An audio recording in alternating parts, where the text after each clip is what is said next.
I was speaking to the head of Mexico because I complain constantly about people pouring in. Now our border is the strongest border we've ever had. We've gone from the worst border ever in history to the strongest border.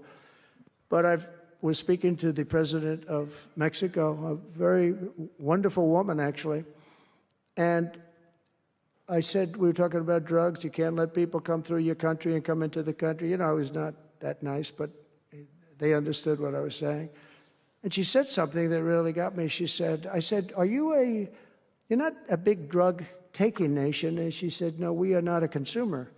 And I said, a consumer, what an interesting word. We're not a consumer nation. We're not a consumer of drugs. I said, what an interesting, and why is that? She said, well, we have very strong family values. I said, but we do too. We do too. We have very strong, our families are devastated by what's happening with fentanyl. In speaking with her, she said about family values, I said, well, you're not really saying anything there because we have great families too. We have great family values.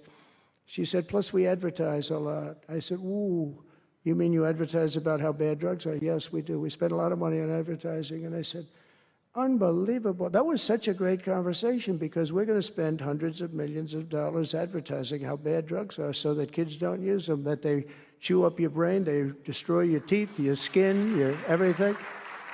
And I thanked her for that. You know, I make so many calls and I never learn anything from anybody. I know everything and I never learn anything from anybody. And I spoke to this woman. As soon as she said it, she didn't have to say exactly what. I said, exactly. What a great idea. And I think we're going to have, and I saw pieces of it, we're going to go in with $100 million and then another $100 million initially. But I saw some of the ads and they are really violent. I said, you have to make them strong. Your skin practically comes off after a period of time. You lose your hearing. You lose your teeth. It is terrible. And we show this happening to people. And I think we're going to, you know, we did very well with, we had blue ribbon committees headed up by the First Lady of the United States and a lot of other people that, you know, they have no idea the viciousness of these cartels and these people. And they're smarts. I mean, they're very smart, tough people.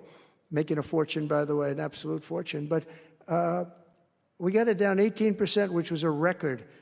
But 18% is not great when you think about it. I think we could get it down 50 or 55 or maybe even 60% with advertising. So she really gave me something. I was going to call her and tell her that she did, but now I don't have to call her because she's going to be seeing this right now. So to the President of Mexico, thank you very much. I appreciate it. But we're going to do a great advertising campaign saying how bad it is, how drugs are so bad for you.